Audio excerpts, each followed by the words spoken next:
Kita berdoa. Ya Tuhan, saat ini kami hendak mendengarkan kebenaran firman-Mu. Kami mohon Allah berbicara kepada setiap kami, supaya kami tidak hanya mengerti, tetapi hidup kami sungguh diubahkan. Di dalam nama Tuhan Yesus kami berdoa. Amin. Silakan duduk. Mari kita buka Alkitab kita dari Injil Lukas pasal 18. Injil Lukas pasal 18, saya akan bacakan bagi kita ayat 32. Lukas 18 ayat 32. Kita akan lihat nanti dua bagian Alkitab. Yang pertama Lukas 18 ayat 32. Demikian firman Tuhan. Sebab ia akan diserahkan kepada bangsa-bangsa lain, diolok-olok, dihina, dan diludahi. Bagian kedua yang nanti akan kita juga bahas adalah dari Yesaya 53 ayatnya yang ketiga. Saya akan bacakan untuk kita semua Yesaya 53 ayatnya yang ketiga. Ia dihina dan dihindari orang, seorang yang penuh kesengsaraan dan biasa menderita kesakitan. Orang pun menutup mata ketika melihat dia. Demikianlah ia dihina, dan bagi kita ia tidak masuk hitungan. Ya Bapak Ibu Saudara, kalau misalnya ditanya, apa sih sebenarnya kaitannya antara shame dengan penderitaan Kristus? Saya nggak tahu apa yang menjadi kira-kira jawaban kita. Shame tahu ya, shame itu rasa malu, tetapi juga bisa berarti kondisi yang memalukan. Apa hubungannya atau kaitannya antara shame dengan penderitaan Kristus? Kalau misalnya kita pikir-pikir, mungkin kita waktu merenungkan penderitaan Kristus, kita terutama membayangkan atau merenungkan mengenai penderitaan Kristus dalam hal fisik, ya, penderitaan secara fisik. Misalnya saja waktu kita merenungkan penderitaan Kristus, kita merenungkan, mahkota duri yang ada di kepala Tuhan Yesus. Itu durinya itu panjang ya, dan tajam, dan itu nggak mungkin cuma ditaruh begitu aja. Itu pasti akan ditekan sedemikian rupa sampai itu duri masuk. Dan kemudian kita membayangkan, betapa sengsaranya Tuhan kita. Atau waktu kita membayangkan mengenai atau merenungkan mengenai Yesus ketika dicambuk. Cambuk memang sakit, tetapi kalau misalnya kita belajar, ternyata cambuk waktu itu oleh tentara Romawi, itu ujungnya itu tajam. Dan bahkan kadang-kadang bisa jadi itu dia bengkok seperti ini. Jadi ketika itu dicambuk, kemudian ditarik, itu tujuannya itu untuk merobek tubuh.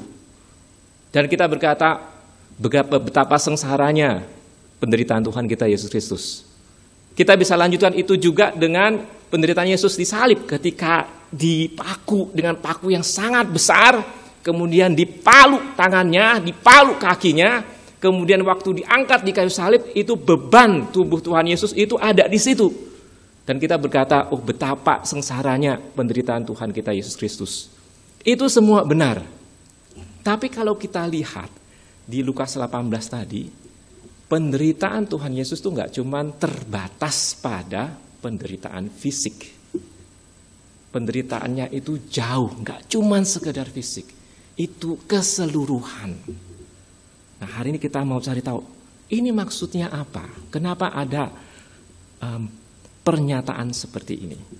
Kalau kita lihat Lukas 18, maka kalau dari ayat 31 dan seterusnya, kalau LAI dia pakai judulnya itu pemberitaan ketiga tentang pemberitahuan ketiga tentang penderitaan Yesus.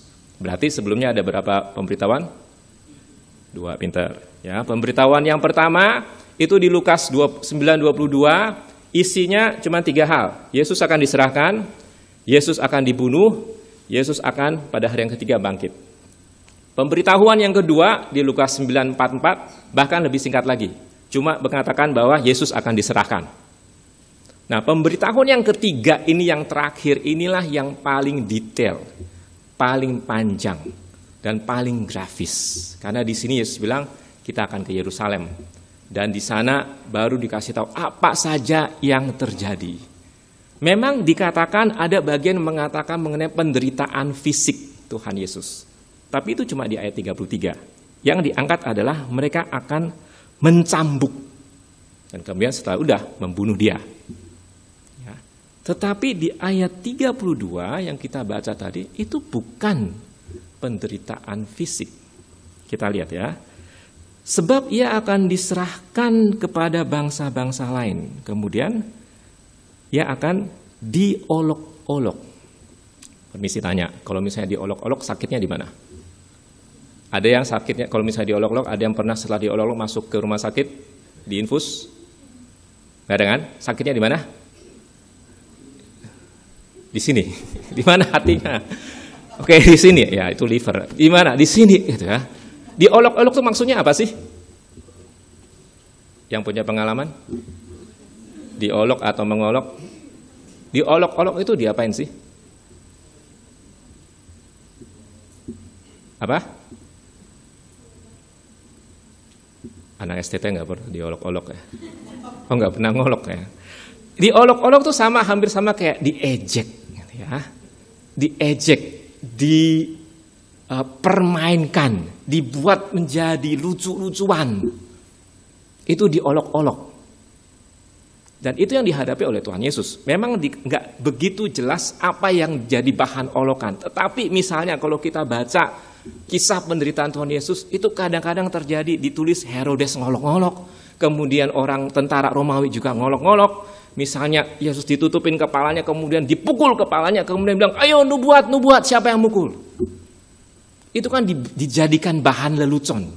Dilucu-lucuin, dipermainkan. Tujuannya apa? Tujuannya kalau diolok-olok ujungnya apa? Tujuannya bukan penderitaan secara fisik tentu. Tujuannya itu mempermalukan, merendahkan. Gak ada fisiknya itu memar bengkak gara-gara diolok-olok. Gak ada. Cuman itu targetnya itu beda.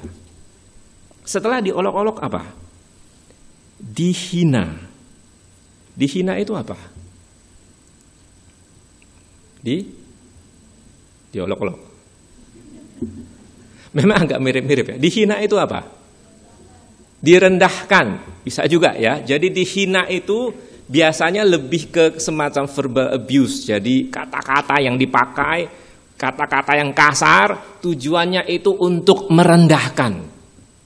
Ya, jadi Tuhan Yesus itu dikata-katain, tujuannya untuk merendahkan. Bisa jadi yang tadi juga sifatnya itu merendahkan ketika dikatakan, ayo nubuat, katanya kamu bisa bernubuat. Atau bahkan ketika Tuhan Yesus di kayu salib, itu kan pada ngomong, katanya Mesias, ayo turun sini turun. Kalau misalnya beneran turun kami percaya deh. Itu kan ngolok. Itu bukan benar-benar mau percaya. Itu mengolok, mengejek, menghina, merendahkan. Saya nggak tahu kalau konteks kita sekarang itu seperti apa. Mungkin ketika orang ngomongin kita, ya, dari kecil kalau misalnya kita sudah di sekolahan itu ada banyak julukan yang diberikan kepada kita. Segala jenis binatang itu ada. Bebek, anjing, kampret, sapi, kebo, babi. Itu semuanya ada. Atau kadang-kadang kita dibilang dicap macam-macam gitu ya. Bisa aja karena kondisi kita, karena kemampuan kita, bodoh, miskin, gentong dan sebagainya, itu ada semua. Itu kalau misalnya terus-menerus itu ke kita, itu kan kita gak nyaman. Diomongin terus. Celakanya kalau ternyata misalnya dibilang bodoh, ternyata memang benar bodoh gitu ya. Gak bisa balas gitu. Gimana caranya? Jadi ketika diomongin terus, itu ujung-ujungnya kita merasa malu. Kita itu dipermalukan, merasa direndahkan. Itu yang dialami oleh Tuhan Yesus. Dan gak sampai di situ. Ada lagi yang spesifik. Setelah diolok-olok, dihina, diludahi. Diludahi itu, kalau kena ludah emang sakit apa? Kalau orang ludah ke kita gitu, apakah tangan kita langsung patah? Enggak kan? Diludahi itu sakitnya apa? Apa hubungannya ludah sama sakit di hati? Pikir-pikir kan gak ada hubungannya kan? Tetapi meludah itu di banyak masyarakat itu sudah menjadi simbol untuk merendahkan orang.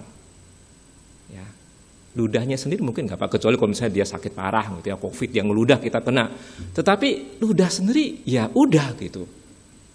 Tapi itu menjadi simbol ketika saya meludah ke orang lain, engkau itu rendah, engkau itu nggak layak, bahkan engkau itu mungkin jijik, najis, sampah. Saya nggak suka sama kamu, bisa juga kita ludahin. Jadi semua ini dialami oleh Tuhan Yesus. Saya nggak tahu kita pernah nggak diludahin orang. Kalau misalnya ada, itu biasanya pengalaman nggak bakal hilang. Itu sangat kaget sekali kalau misalnya ada orang geludah kita karena dia nggak suka sama kita atau dia mau merendahkan. Ini yang dialami oleh Tuhan Yesus. Kita mesti ingat waktu Tuhan Yesus mengalami ini bukannya diludah 1 kali, 2 kali, gitu ya. Itu berkali-kali Alkitab berbicara, di Injil berbicara mengenai Yesus diludah. Plus hal-hal yang lain, diludah, dihina, digebukin, dan seterusnya. Ya, jadi kita lihat selain penderitaan fisik, bahkan di sini 3 bagian itu adalah penderitaan yang bukan fisik. Pertanyaannya tentu saja sekarang, kenapa sampai ini dicatat? Kenapa Yesus dipermalukan, dihina, direndahkan itu harus dicatat? Kenapa enggak Yesus menderita aja, disesah, kemudian mahkota, kemudian disalib? Kenapa bagian ini juga dicatat? Kalau kita lihat di Kisah Rasul 18, itu memang tidak eksplisit dijelaskan. Di sana cuma hanya bilang di ayat 31 bahwa segala sesuatu itu yang nantinya Yesus jelaskan itu adalah penggenapan dari apa yang ditulis para nabi. Ya, jadi semua itu adalah penggenapan. Sengsara Tuhan, kematian, sampai nanti kebangkitan, itu penggenapan dari apa yang dikatakan oleh para nabi. Termasuk ketika Yesus harus menderita, dipermalukan, dihina, direndahkan. Ini bukan efek sampingnya, ini bukan nasib apes, ini bagian yang nggak bisa dilepaskan, bagian yang utuh dari apa yang dikatakan di sini, penggenapan dari apa yang dikatakan para nabi. Dan kemudian kita bertanya, apa sih yang dikatakan para nabi? Lukas memang nggak jawab itu.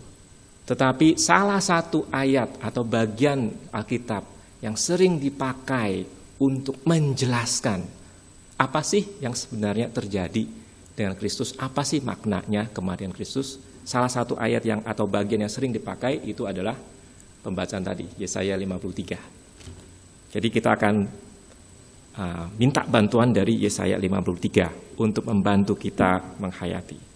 Yesaya 53, kalau kita lihat, itu adalah kisah mengenai atau nubuatan mengenai Mesias. Biasanya judul yang dipakai itu adalah Suffering Servant, hamba yang menderita. Dan di sini ada banyak referensi ke penderitaan Tuhan Yesus. Yang saya baca tadi, ayat 3, itu juga mengangkat penderitaan yang sifatnya enggak cuma fisik. Karena dikatakan ia dihina, ia dihindari orang, kesengsaraan dan biasa menderita kesakitan, kemudian orang pun menutup muka, enggak mau, itu ya bayangannya, enggak mau terima, enggak sudi ngelihat. Itu kan mempermalukan.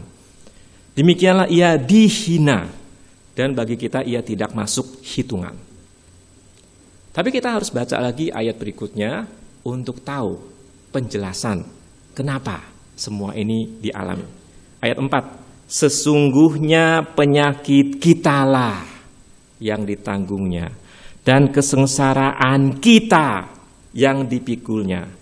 Padahal kita mengira dia kena tulah, dipukul dan disakiti Allah. Ayat 5. Akan tetapi dia ditikam karena pemberontakan kita. Dia diremukan karena kejahatan kita. Hajaran yang mendatangkan damai sejahtera bagi kita ditimpakan kepadanya. Karena bilur-bilurnya kita disembuhkan. Ini ayat yang sering dipakai untuk menjelaskan kenapa Kristus harus mati, harus menderita. Kristus mati menderita karena dosa-dosa kita. Kristus disalib karena dosa-dosa kita, pelanggaran kita.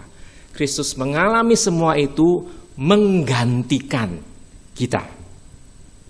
Kalau misalnya itulah yang menjadi poin utama, maka kita bisa masukin aspek dipermalukan tadi. Ya, Yesus dipermalukan menggantikan kita. Kenapa bisa seperti itu? Ketika kita berdosa, itu nggak cuman hukumannya itu adalah nanti fisik. Ketika kita berdosa, kita itu statusnya itu di hadapan Tuhan itu memalukan. Allah melihat dosa itu jijik. Kita itu nggak layak di hadapan Tuhan. Kita itu dengan dosa kita itu hina. Jadi semua itu menjadi satu bagian dari kondisi kita di dalam dosa. Kehinaan, ketidaklayakan, kondisi yang memalukan. Dan itu semua juga ditanggung oleh Tuhan kita Yesus Kristus. Gak cuman penderitaan yang sifatnya fisik. Bahkan lebih lagi, termasuk salah satunya penderitaan yang sifatnya mengalami kehinaan tadi, ketidaklayakan tadi, kondisi yang memalukan tadi. Ditanggung oleh Tuhan Yesus supaya kita di hadapan Allah Bapa, kita itu layak. Supaya kita itu diterima oleh Allah. Dosanya sudah diambil, kondisi yang memalukan itu sudah diambil, kita diterima oleh Allah. Jadi dengan kata lain, Yesus kita bisa ngomong dipermalukan menggantikan kita. Ya, itu poin utamanya. Kalau kita sudah tahu kenapa seperti itu, kenapa ya ada yang dipermalukan, direndahkan, dan kita ketemu jawabannya. Oh, Yesus ngalamin itu juga untuk menggantikan kita karena dosa kita. Maka kita bisa renungkan, kira-kira aplikasinya atau refleksinya apa? Satu aplikasi yang penting bagi kita adalah karena status kita dan kondisi yang memalukan itu sudah diangkat, maka kita diterima oleh Tuhan. Ya, kita diterima oleh Tuhan. Berarti nilai kita, nilai hidup kita, bahasa Inggrisnya worth gitu ya, nilai kita itu tidak lagi ditentukan oleh kondisi kita, status kita, latar belakang kita. Kita harus lihat nilai kita itu ditentukan oleh apa yang sudah Kristus lakukan. Ya, jadi jangan lagi ngelihat ke dalam, dan begitu kita melihat ke dalam ternyata rapuh dan kemudian ternyata memalukan, hina sekali, dan membuat kita semakin terpuruk. Harusnya kita lihat apa yang Kristus lakukan. Yesus sudah dipermalukan menggantikan kita. Status kita itu jangan lagi dari kondisi kita, nilai kita itu jangan lagi dari status kita, kondisi kita, latar belakang kita, tetapi dari apa yang Kristus lakukan. Karena dari yang Kristus lakukan, hasilnya adalah kita diterima Allah. Tuhan menerima kita apa adanya. Kalau Tuhan sudah terima kita, maka jangan lagi kita nyari-nyari harga diri saya, nilai diri saya dari kondisi saya. Misalnya seperti tadi, kadang-kadang kita itu sangat terganggu sekali dengan kondisi kita. Bisa itu fisik, bisa itu ketidakmampuan, dan itu entah kenapa itu yang terus mengganggu kita. Fisik itu banyak pengaruhnya. Kalau bisa kita kadang-kadang merasa kecil, pendek, hitam, kadang-kadang kasihan juga gitu ya, udah pendek, hitam, hidup lagi. Ya. Itu bercandaan zaman dulu, pendek, kecil, hidup. Kemudian mungkin kita merasa tadi apa ya, pendek, kecil, hitam, bodoh, itu juga. Kemudian jelek, itu juga sering diomongin. Kemudian mungkin dirasa ini orang kok aneh, itu juga mungkin diomongin. Kok ini orangnya bau, itu juga mungkin diomongin. Ada banyak lagi hal-hal lainnya. Kadang-kadang kalau cuma bercandaan biasa mungkin oke. Tapi kadang-kadang kita itu nggak bisa lepas. Di luar kita baik-baik saja. Ada seorang cerita temannya itu di luar itu baik, manis gitu ya. Semua orang itu senang sama dia.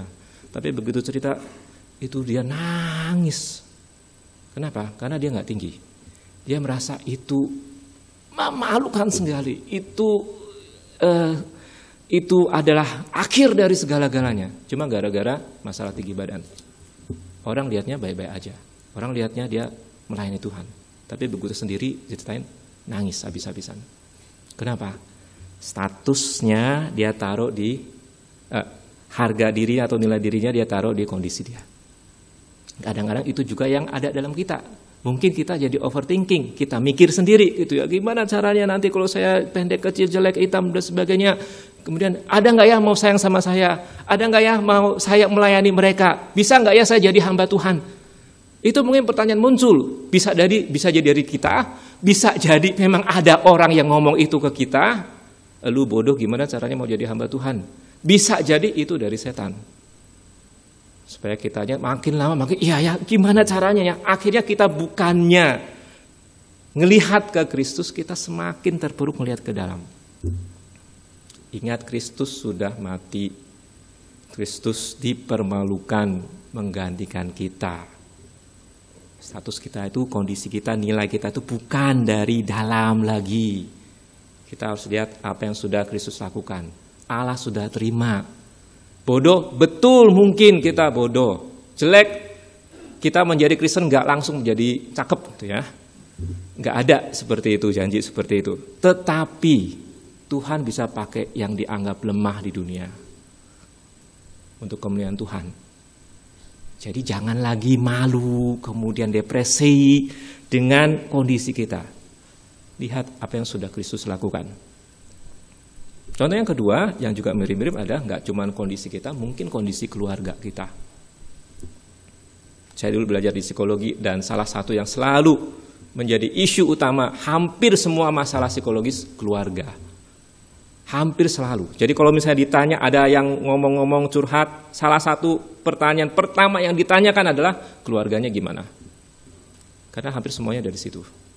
Dan itu yang kadang-kadang merongrong kita juga. Saya punya teman pelayanan juga, tapi ketika kalau sudah cerita, itu keluarga itu kayak aib yang membebani mereka. Mereka nggak bisa cerita keluar, di dalam aja cerita sesama kita cuma bisa doain. Ada yang dia udah gede baru tahu, ternyata bapaknya nggak mati, bapaknya kabur. Dikasih tahu dari kecil narasinya bapaknya meninggal gitu. Kabur pergi sama wanita lain. Sekarang ada anak gede dia baru tahu gitu. Itu gimana caranya? Jadi itu kayak ditutup-tutupin karena kalau misalnya ketahuan malu. Enggak cuma keluarganya malu, dianya juga malu. Dari keluarga berantakan. Gimana caranya? Dan gak cuma itu, ada banyak hal lagi, mungkin dari keluarga yang berantem, keluarga pernah masuk penjara dan sebagainya, itu jadi aib besar. Nah, sama lagi nanti keluar pertanyaan-pertanyaan, itu nanti gimana nanti saya diterima enggak, saya kayaknya kok enggak berharga, saya kok enggak diterima dan sebagainya. Kemudian kalau misalnya takut ketahuan, kita makin sembunyikan, kita makin bohong. Kenapa? Karena kita merasa nilai kita ditentukan dari status atau keluarga kita. Yesus dipermalukan menggantikan kita. Status kita yang paling hina itu bukan karena keluarga, paling hina itu karena dosa. Dan itu udah diberesin. Maka jangan lihat terus ke dalam, gak bakalan selesai. Lihat apa yang sudah Kristus lakukan. Yesus diolok-olok, dihina, diludahi, menggantikan kita. Supaya kita tidak perlu lagi berkanjang di dalam lumpur kehinaan kondisi yang memalukan ini. Di dalam Kristus kita diterima, di dalam Kristus kita dipulihkan dari rasa malu. Mari kita berdoa.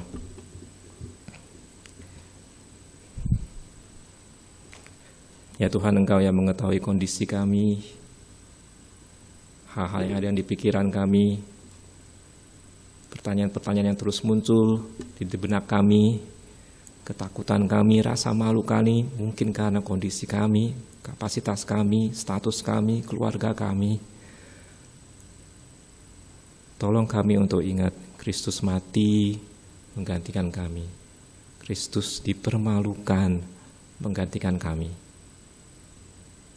Biarlah itu sudah cukup bagi kami untuk bisa lepas dari rasa takut kondisi yang kami rasa memalukan.